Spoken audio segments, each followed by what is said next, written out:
हर हर महादेव। श्री शिवाय नमस्तुभ्यम। आज सावन मास का दूसरा सोमवार है, तारीख 21 जुलाई है। भगवान शिव की आराधना के लिए प्रदोष काल का शुभ समय शाम 6:24 से 7:54 तक रहेगा। श्रावण मास का यह दूसरा सोमवार एक पवित्र दिन है, जब पूरा ब्रह्मांड भगवान भोलेनाथ की भक्ति में लीन हो जाता है। यह वह महीना है जब भगवान विष्णु भी योग निद्रा में होते हैं और शिव ही सृष्टि के संरक्षक के रूप में प्रतिष्ठित होते हैं। तो आइए श्रोताओं, आज सोमवार व्रत की कथा से पहले हम सब मिलकर भगवान शिव का ध्यान करें। हे नीलकंठ, हे त्रिपुंड्रधारी, भस्म लेपित महादेव, आपकी जटाओं से बहने वाली गंगा हमें पवित्र करे। आपका त्रिनेत्र हमारे अज्ञान को मिटाए और आपकी कृपा से हमारे हृदय में शिवत्व जागृत हो। हे माता पार्वती के प्रिय प्रभु, आज के इस शुभ सोमवार को हम आपके चरणों में अपना तन, मन और धन अर्पित करते हैं। हमारे जीवन की सभी अशांति, कष्ट और भ्रम दूर करें। सभी श्रोताओं के घर परिवार में सुख, शांति, आरोग्यता और भक्ति बनी रहे। हे भोलेनाथ, जो भी इस कथा को श्रद्धा से सुनेंगे, उनके जीवन में कभी कोई कमी न रहे। आपकी करुणा सब पर बनी रहे, यही हमारी विनम्र प्रार्थना है। अब आइए सावन मास के इस दूसरे सोमवार की पुण्यदायिनी कथा का श्रवण करते हैं। हर हर महादेव। सोमवार व्रत कथा, साहूकार और शिव का वरदान। एक समय की बात है, एक नगर में एक साहूकार रहता था। उसके घर में धन दौलत की कोई कमी नहीं थी, पर संतान न होने के कारण वह बहुत दुखी था। संतान प्राप्ति के लिए वह हर सोमवार को व्रत रखता था और पूरी श्रद्धा के साथ शिव मंदिर जाकर भगवान शिव और माता पार्वती की पूजा करता था। उसकी भक्ति देखकर एक दिन मां पार्वती प्रसन्न हुई और उन्होंने भगवान शिव से साहूकार की मनोकामना पूरी करने का आग्रह किया। पार्वती जी के निवेदन पर भगवान शिव ने कहा, हे देवी, इस संसार में हर प्राणी को उसके कर्मों का फल मिलता है और जिसके भाग्य में जो लिखा है उसे वही भोगना पड़ता है। लेकिन पार्वती जी ने साहूकार की अटूट भक्ति देखकर उसकी इच्छा पूरी करने की ठान ली। माता पार्वती के आग्रह पर भगवान शिव ने साहूकार को पुत्र प्राप्ति का वरदान तो दिया, पर साथ ही यह भी बताया कि यह बालक केवल 12 वर्षों तक ही जीवित रहेगा। माता पार्वती और भगवान शिव के बीच यह सारी बातचीत साहूकार सुन रहा था। इस बात से उसे न तो कोई खुशी हुई और न ही कोई दुख। वह पहले की तरह ही शिव जी की पूजा करता रहा। कुछ समय बाद साहूकार की पत्नी ने एक पुत्र को जन्म दिया। जब वह बालक 11 वर्ष का हुआ तो उसे आगे की पढ़ाई के लिए काशी भेज दिया गया। साहूकार ने अपने बेटे के मामा को बुलाया, उसे खूब सारा धन दिया और कहा, तुम इस बालक को काशी विद्या पढ़ने के लिए ले जाओ। रास्ते में यज्ञ कराते जाना और ब्राह्मणों को भोजन दक्षिणा देते जाना। दोनों मामा भांजे इसी तरह यज्ञ करते और ब्राह्मणों को दान दक्षिणा देते हुए काशी नगरी की ओर चल पड़े। अनपेक्षित विवाह और शिवकृपा। यात्रा के दौरान एक रात वे एक ऐसे नगर में रुके जहां राजा की बेटी का विवाह था।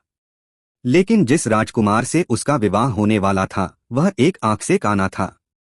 राजकुमार के पिता ने अपने पुत्र के इस दोष को छिपाने के लिए सोचा, क्यों न इस साहूकार के पुत्र को दूल्हा बनाकर राजकुमारी से विवाह करा दूं और विवाह के बाद इसे धन देकर विदा कर दूंगा, फिर राजकुमारी को अपने नगर ले आऊंगा। लड़के को दूल्हे के वस्त्र पहनाकर राजकुमारी से विवाह करा दिया गया। साहूकार का पुत्र ईमानदार था, उसे यह बात सही नहीं लगी। इसलिए उसने मौका पाकर राजकुमारी के दुपट्टे पर लिख दिया, तुम्हारा विवाह तो मेरे साथ हुआ है, लेकिन जिस राजकुमार के साथ तुम्हें भेजा जाएगा वह एक आंख से काना है। मैं तो काशी विद्या पढ़ने जा रहा हूँ। जब राजकुमारी ने अपनी चुन्नी पर लिखी बातें पढ़ी तो उसने तुरंत अपने माता पिता को यह बात बताई। राजा ने अपनी पुत्री को विदा नहीं किया और बारात वापस लौट गई। दूसरी ओर साहूकार का पुत्र और उसका मामा काशी पहुंचे और वहां जाकर उन्होंने यज्ञ किया। जिस दिन साहूकार का पुत्र 12 वर्ष का हुआ उस दिन भी यज्ञ का आयोजन था। लड़के ने अपने मामा से कहा, मेरी तबीयत कुछ ठीक नहीं लग रही है। मामा ने कहा, तुम अंदर जाकर आराम कर लो। भगवान शिव के वरदान के अनुसार कुछ ही देर में उस बालक के प्राण निकल गए। मृत भांजे को देखकर उसके मामा ने जोर जोर से विलाप करना शुरू कर दिया। संयोग से उसी समय भगवान शिव और माता पार्वती उधर से गुजर रहे थे। पार्वती जी ने भोलेनाथ से कहा, स्वामी, मुझे इसके रोने की आवाज सहन नहीं हो रही। कृपया इस व्यक्ति के कष्ट को अवश्य दूर कीजिए। जब भगवान शिव मृत बालक के पास गए तो वे बोले, यह उसी साहूकार का पुत्र है जिसे मैंने 12 वर्षों की आयु का वरदान दिया था। अब आज इसकी आयु पूरी हो चुकी है। लेकिन मातृभाव से विह्वल माता पार्वती कहने लगी, हे महादेव, आप इस बालक को और आयु देने की कृपा करें, नहीं तो इसके वियोग में इसके माता पिता भी तड़प तड़प कर मर जाएंगे। माता पार्वती के दोबारा आग्रह पर भगवान शिव ने उस लड़के को जीवित होने का वरदान दिया। शिव जी की कृपा से वह लड़का फिर से जीवित हो गया। शिक्षा पूरी करने के बाद लड़का अपने मामा के साथ अपने नगर की ओर वापस चल पड़ा। दोनों चलते हुए उसी नगर में पहुंचे जहां उसका विवाह हुआ था। उस नगर में भी उन्होंने यज्ञ का आयोजन किया। उस लड़के के ससुर ने उसे पहचान लिया और महल में ले जाकर उसकी खूब आवभगत की और अपनी पुत्री को धूमधाम से विदा किया। इधर साहूकार और उसकी पत्नी भूखे प्यासे रहकर अपने बेटे की प्रतीक्षा कर रहे थे। उन्होंने प्रण कर रखा था कि अगर उन्हें अपने बेटे की मृत्यु का समाचार मिला तो वे भी प्राण त्याग देंगे। परंतु अपने बेटे के जीवित होने का समाचार पाकर वे बेहद प्रसन्न हुए। उसी रात भगवान शिव ने साहूकार के स्वप्न में आकर कहा, हे श्रेष्ठी, मैंने तुम्हारे सोमवार के व्रत करने और व्रत कथा सुनने से प्रसन्न होकर तुम्हारे पुत्र को लंबी आयु प्रदान की है। इसी प्रकार जो कोई सोमवार व्रत करता है या कथा सुनता और पढ़ता है, उसके सभी दुख दूर होते हैं और सभी मनोकामनाएं पूर्ण होती हैं। सभी प्रेम से बोलिए, भोले शंकर भगवान की जय, माता पार्वती की जय। हे भोले शंकर, आज के इस पावन सोमवार को हमने आपकी कथा श्रद्धा से सुनी और व्रत का पालन करने का प्रयास किया। यदि हमारे मन, वचन या कर्म से कोई त्रुटि हो गई हो, कथा में कोई भूल हो गई हो, उच्चारण में कोई दोष रह गया हो, तो कृपया उसे अपनी करुणा से क्षमा करें। आपकी कृपा के बिना हम कुछ भी नहीं हैं। आप ही पालन करता हैं, आप ही त्राता हैं। हम सब आपके चरणों में नतमस्तक हैं। हे भोलेनाथ, जिन जिन भक्तों ने इस कथा को सुना, उन सबके घरों में सुख शांति, संतान सुख, आरोग्य और ऐश्वर्य बना रहे। भक्ति का दीपक कभी न बुझे और जीवन भर आपका आशीर्वाद बना रहे। भगवान शिव और देवी पार्वती की अमर कथा। आइए प्रिय श्रोताओं, अब बहुत ही श्रद्धा और भक्ति के साथ भगवान शिव और देवी पार्वती के संवाद की पवित्र अमर कथा भी सुने। एक बार की बात है, देवर्षि नारद जी कैलाश पर्वत पर भोलेनाथ के दर्शनों के लिए पहुंचे। वहां जाकर उन्होंने देखा कि कैलाश पर्वत पर तो माता पार्वती अकेली बैठी हैं। देवी पार्वती को देखकर वे उनके पास पहुंचे और उन्हें प्रणाम करके नारायण नारायण कहा। तब माता पार्वती ने पूछा, कहो देवर्षि, कैसे आना हुआ? सब कुशल मंगल तो है ना? तब देवर्षि नारद जी बोले, माता, मैं इधर से जा रहा था तो सोचा आपसे और भोलेनाथ से मिलता चलूं, पर भोलेनाथ तो कहीं दिखाई ही नहीं दे रहे। तब माता पार्वती बोली, उनके लिए कोई संदेश हो तो मुझे बता दो, वे अभी भ्रमण के लिए गए हैं। तब देवर्षि नारद ने माता पार्वती से कहा, माता, क्या आपको कभी भोलेनाथ ने अमर कथा सुनाई है? तब माता पार्वती कहने लगी, नहीं, मैंने तो कभी भी यह अमर कथा नहीं सुनी। नारद मुनि को अब अटखेलियां करने का एक विषय मिल गया। उन्होंने माता पार्वती से कहा कि माता, बाबा भोलेनाथ को अमर कथा का वरदान प्राप्त है। अगर कोई भी उस अमर कथा को सुन ले तो वह अमर हो जाएगा। लेकिन बाबा ने आपको वह अमर कथा अब तक क्यों नहीं सुनाई? क्या उन्हें आपसे ऐसा विशेष प्रेम नहीं है? देवर्षि की यह बात माता पार्वती के हृदय को चुभ गई, किंतु वे अपने आप को संयमित करते हुए बोली, नहीं देवर्षि, ऐसी कोई बात नहीं है। उन्होंने तो मुझसे कथा सुनने को कहा था, पर मैंने ही मना कर दिया था। अब इधर देवर्षि नारद माता पार्वती के मन में संशय डालकर चले गए। उधर जैसे ही भोलेनाथ कैलाश पर्वत पर वापस आए, माता पार्वती ने उनसे कहा, हे भोलेनाथ, आज तो मुझे आपसे अमर कथा सुननी है। तब भोलेनाथ बोले, देवी, यह अचानक आज आपको अमर कथा की कैसे याद आ गई? महादेव ने अपनी दिव्य दृष्टि से इस अमर कथा को सुनने की माता पार्वती की तीव्र इच्छा के पीछे का कारण जान लिया। वे जान गए कि देवर्षि नारद ने ही देवी पार्वती से यह सारा वृतांत कहा है। तब भोलेनाथ कहने लगे, देवी, अभी संध्या का समय हो रहा है और अमर कथा प्रातः काल ही सुनते हैं, तभी पुण्य मिलता है। तब माता पार्वती भगवान शिव की इस बात से सहमत हो गईं। भगवान शिव ने भी सोचा कि सुबह तक देवी पार्वती सब कुछ भूल भाल जाएंगी। लेकिन अगले दिन सुबह सुबह माता पार्वती जी भगवान भोलेनाथ के जागने की प्रतीक्षा करने लगीं कि कब वे जागें और कब वे उनके श्रीमुख से अमर कथा का श्रवण करें। तब जैसे ही भोलेनाथ जागे तो देवी पार्वती उनके समक्ष पहुंच गईं और पूछने लगीं कि भोलेनाथ अब तो सुनाइए अमर कथा। तब भगवान शिव कहने लगे कि देवी, कथा को सुनने से पहले हमें यह देखना है कि कैलाश पर कोई जीव जंतु न हो। तब भगवान शिव ने अपनी शक्ति से एक भयंकर गण को प्रकट किया जिसने कैलाश पर्वत पर विद्यमान सभी जीव जंतुओं को वहां से भगा दिया। अब भगवान शिव देवी पार्वती को अपने साथ लेकर कैलाश पर्वत पर आसपास भ्रमण करने लगे, यह सुनिश्चित करने के लिए कि कहीं कोई जीव जंतु तो नहीं रह गया। माता पार्वती ने पूरे कैलाश पर जाकर देख लिया, लेकिन उन्हें कहीं कुछ भी नजर नहीं आया। लेकिन कुछ ही दूरी पर एक शुक और शुकी का घोंसला था जिसमें एक अंडा पड़ा था, किंतु सुबह सुबह वह शुकी दाना चुगने चली गई थी। देवी पार्वती ने अंडे को देखकर सोचा कि यह तो न जीव है न जंतु और इससे तो कोई खास भय भी नहीं है। तब देवी पार्वती भगवान शिव के पास जाकर बोली, हे भोलेनाथ, मैंने दूर दूर तक देख लिया है, कहीं भी कोई जीव जंतु नहीं है। भगवान भोलेनाथ बोले, देवी अब ध्यान से सुनो, जब मैं कथा सुनाऊं तो तुम बीच बीच में रुककर हुंकारा भरती रहना, क्योंकि जब मैं कथा सुनाऊंगा तब मेरी आंखें बंद रहेंगी। माता पार्वती बोली, ठीक है प्रभु। अब भोलेनाथ ने अमर कथा सुनाना प्रारंभ किया। देवी पार्वती बीच बीच में हुंकार भरने लगीं और भगवान शिव देवी पार्वती को नेत्र बंद किए हुए अमर कथा सुनाते रहे। शुकदेव का जन्म और ज्ञान प्राप्ति।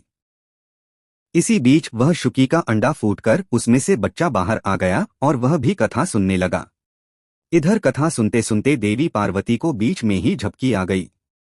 लेकिन जब उस शुकी के बच्चे ने देखा कि देवी पार्वती को तो निद्रा आ गई है, तो वह बीच बीच में रुककर अपने आप ही हुंकार भरने लगा और भोलेनाथ की वह अमर कथा सुनने लगा।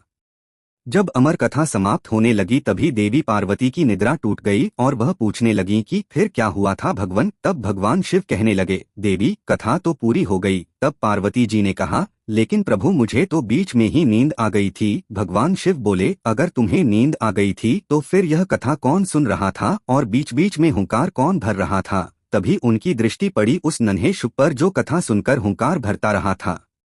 महादेव अपना त्रिशूल लेकर उसे मारने के लिए दौड़े, परंतु वह शुक आगे उड़ गया। आगे आगे शुक और पीछे पीछे भोले शंकर। इस प्रकार वह शुक उड़ता हुआ तीनों लोकों में घूमने लगा। अंत में वह व्यास जी के आश्रम में पहुंच गया, जहां उनकी पत्नी पेड़ के नीचे बैठी हुई थी। जैसे ही उन्होंने उबासी ली, वह शुक उनके मुख से होता हुआ व्यास जी की पत्नी के गर्भ में चला गया। भगवान शिव को अपने आश्रम में आया देखकर व्यास जी उनके पास चले आए और उनके आने का कारण पूछने लगे। तब भगवान शिव ने व्यास जी को सारी बात बताई। सुनकर व्यास जी हंसने लगे और कहने लगे, प्रभु अब तो यह शुक आपकी अमर कथा सुनकर अमर हो चुका है। अब तो आप स्वयं भी उसे नहीं मार सकते। अगर आपने उसे मारा तो आपकी अमर कथा झूठी हो सकती है। अब भगवान शिव वापस कैलाश पर्वत पर लौट आए और फिर वही शुक व्यास जी के अयोनिज पुत्र बने। माता के गर्भ में उन्होंने वेद, पुराणों और उपनिषदों का ज्ञान प्राप्त किया। वह माता के गर्भ में 12 वर्षों तक रहे। तब व्यास जी ने दिव्य दृष्टि से उनसे पूछा कि पुत्र तुम बाहर क्यों नहीं आ रहे हो। तब वे कहने लगे कि माया के प्रभाव में मैं कहीं पड़ न जाऊं, इसलिए मैं बाहर नहीं आना चाहता जब तक कि स्वयं श्री कृष्ण आकर मुझे आश्वासन न दें, मैं तब तक बाहर नहीं आऊंगा।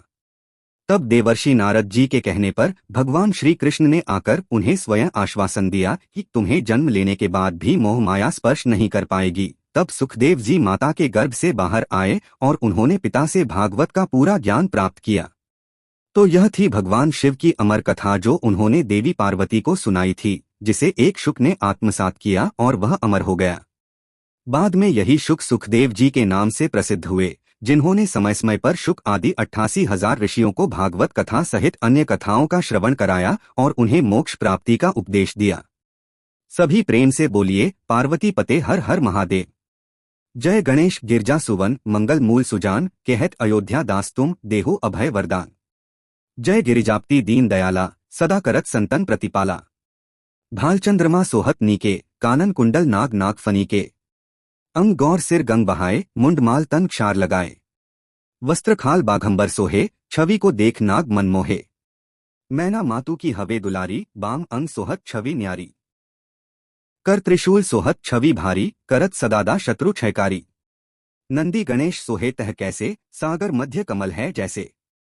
कार्तिक श्याम और गणुराऊ या छवि को कह जात नाकाऊ। देवन जब ही जाए पुकारा, तब ही दुख प्रभु आप निवारा। किया उपद्रव तारक भारी, देवन सब मिल तुम ही जुहारी। तुरत षडानन आप पठाए, लव निमेष महार गिराए।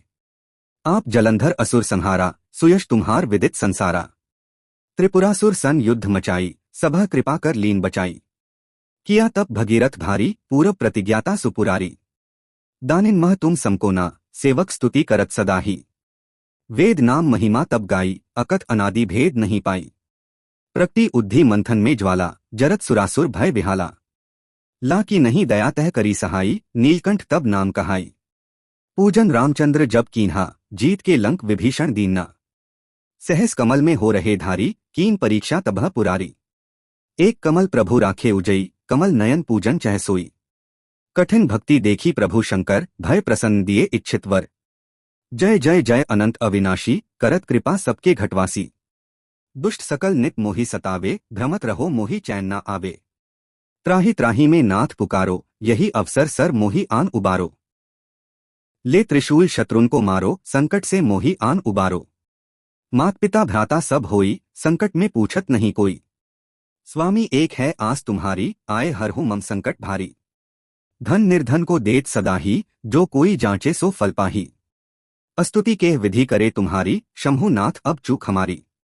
शंकर हो संकट के नाशन, मंगल कारण विघ्न विनाशन। योगी यति मुनि ध्यान लगावे, शारद नारद शीश नवावे। नमो नमो जय नमः शिवाय, सुर ब्रह्मादिक पार ना पाए। जो यह पाठ करे मन लाई, तापर होत है शंभु सहाय। ऋणिया जो कोई हो अधिकारी, पाठ करे सो पावनहारी। पुत्रहीन कर इच्छा जोई, निश्चय शिव प्रसाद ते होई। पंडित त्रयोदशी को लावे, ध्यान पूर्वक होम करावे। त्रयोदशी व्रत करे हमेशा, ताके तन नहीं रहे कलेशा। धूप दीप नैवेद्य चढ़ावे, शंकर सम्मुख पाठ सुनावे। जन्म जन्म के पाप नसावे, अंतधाम शिवपुर में पावे। वे कहे अयोध्या दास आस तुम्हारी, जानी सकल दुख हरहु हमारी। नित्यनेम कर प्रातः ही, पाठ करो 40 तुम मेरी, मनोकामना पूर्ण करो जगदीश। मगसर छठी है मंत्र ऋतु, संवत 64 जान। अस्तुति 40 शिव ही, पूर्ण कीन कल्याण। जय शिव ओंकारा, जय शिव ओंकारा, स्वामी जय शिव ओंकारा। ब्रह्मा विष्णु सदाशिव, ब्रह्मा विष्णु सदाशिव, अर्धांगी धारा। जय शिव ओंकारा। एकानन चतुरानन पंचानन राजे। स्वामी पंचानन राजे, हंसासन गरुड़ासन वृषवाहन साजे। जय शिव ओंकारा। 2 भुज चारु चतुर्भुज, 10 भुज अति सोहे। स्वामी 10 भुज अति सोहे, त्रिगुण रूप निरखता, त्रिभुवन जन्मोहे। जय शिव ओंकारा। अक्षमाला वनमाला, मुंडमाला धारी। स्वामी मुंडमाला धारी, चंदन मृग मद सोहे, भाले शशधारी। जय शिव ओंकारा। श्वेतांबर पीतांबर, बाघांबर अंगे। स्वामी बाघांबर अंगे, सनकादिक गरुड़ादिक भूतादिक संगे। जय शिव ओंकारा। कर के मध्य कमंडल, चक्र त्रिशूलधारी। स्वामी चक्र त्रिशूलधारी, सुखकारी दुखहारी, जग पालनकारी। जय शिव ओंकारा। ब्रह्मा विष्णु सदाशिव, जानत अविवका। स्वामी जानत अविवका, प्रणवाक्षर में शोभित ये तीनों एका। जय शिव ओंकारा। त्रिगुण स्वामी जी की आरती, जो कोई नर गावे। स्वामी जो कोई नर गावे, कहत शिवानंद स्वामी, स्वामी रटत भोलान स्वामी, सुख संपत्ति पावे। जय शिव ओंकारा। जय शिव ओंकारा, स्वामी जय शिव ओंकारा। ब्रह्मा विष्णु सदाशिव, अर्धांगी धारा। जय शिव ओंकारा।